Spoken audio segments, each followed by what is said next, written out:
Hi kids, it's Mrs. Roberts. Welcome to my kitchen. We have a new story for you today, but this time the story was written with some friends, okay? Some of my students had listened to some of the stories and they decided they wanted to put together a story themselves. And so we worked on writing an outline, deciding what the characters would be and what would happen in the story. And lo and behold, they came up with a great story.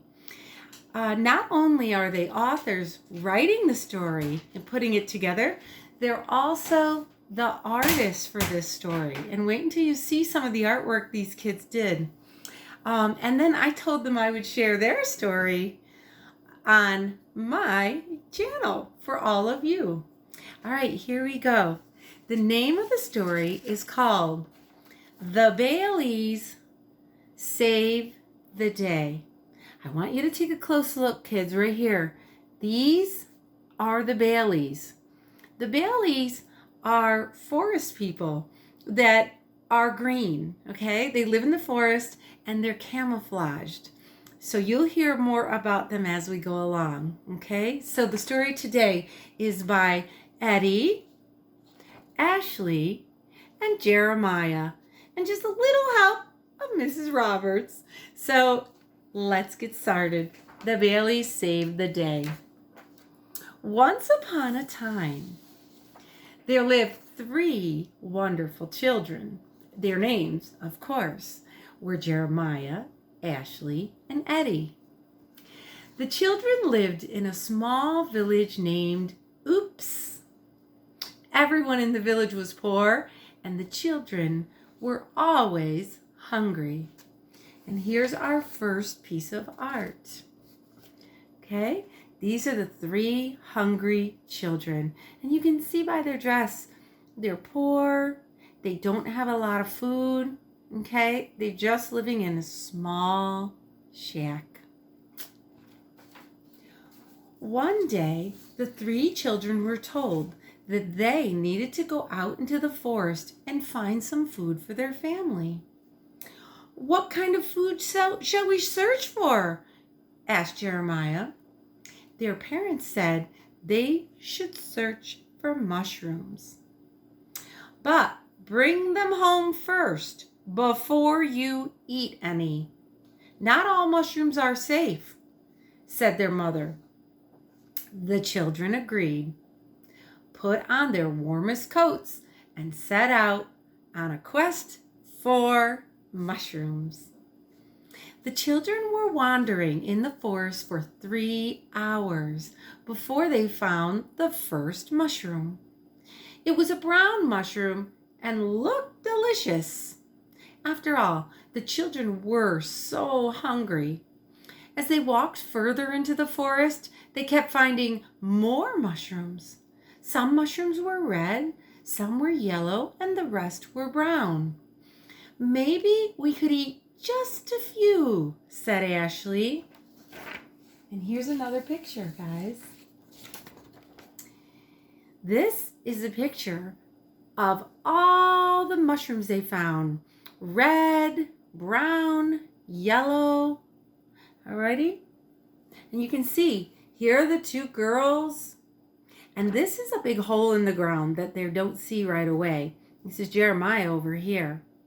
Okay? And they're searching with their baskets for mushrooms. "Yes, I am so hungry, but Mother said to bring them home first," Eddie replied. "I don't think it'll hurt to eat just one," Jeremiah said. The children agreed to each pick up a mushroom.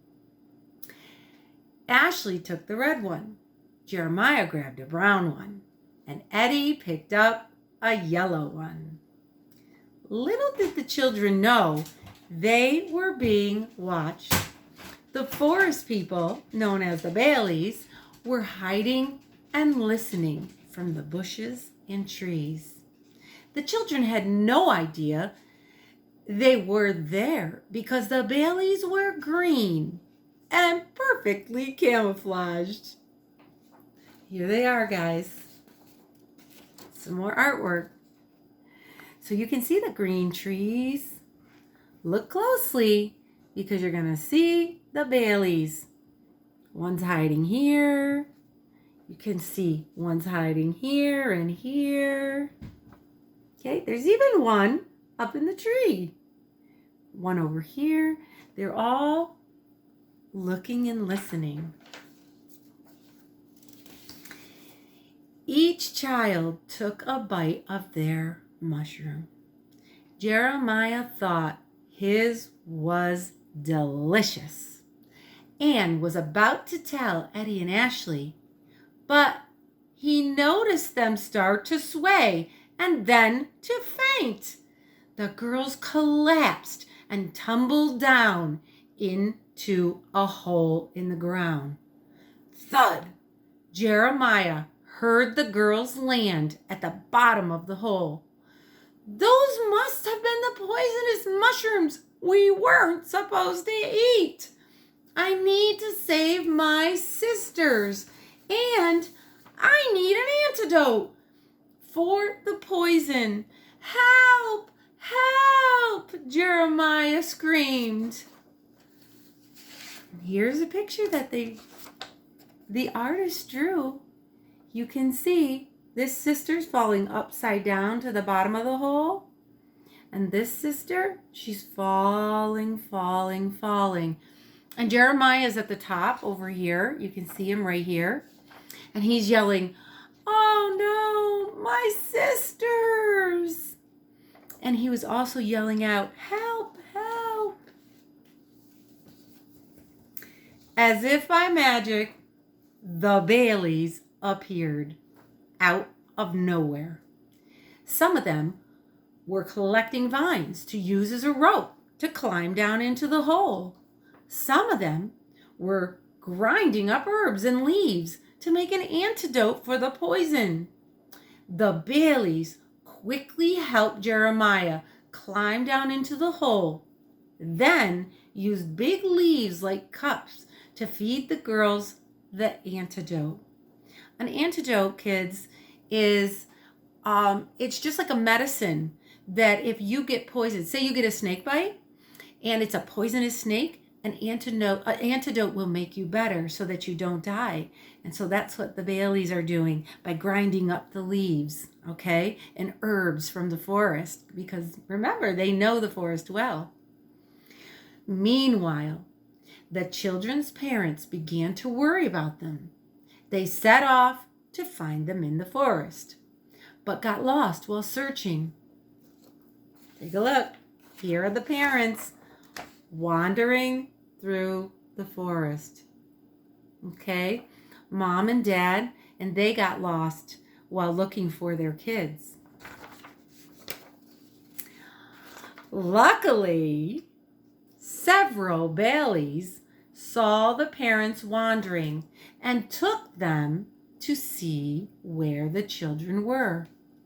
They tied vines around their waist and helped them down into the hole to see their children. Suddenly, both girls stirred and their eyes flickered open. The antidote had worked. Not only did it save the girls' lives, it also gave them special powers. Ashley now had the power to tell if any food was good or bad. Eddie now had the power to make plants grow so the village would never go hungry again. Jeremiah was disappointed at first because he had not gained a new power. The Baileys said, "Oh no, Jeremiah, don't be disappointed. You have always had a special power, and that special power is bravery. You were brave enough to save your sisters, and will always be brave enough to keep the whole village safe. The 3 children and their parents headed home that day, and they lived happily ever after. The end. Nice. And I wanted to show you kids again, just one more time, the great artwork these kids did. And I wanted to show the rest of you kids at school, you can write your own stories too. These kids, they came up, they wrote, they started a little couple of notes, character, setting, problem, solution. Once they had that down, they started coming up with all the ideas for the story and then drew pictures to go with it. And you can do it too. All right. Thank you, kids, so much. Those students that wanted to write a story and were inspired to do so. I'm so happy you came to me and we got a chance to work together. All right. Kids, it was so fun reading to you, and I shall be reading to you soon. Bye-bye.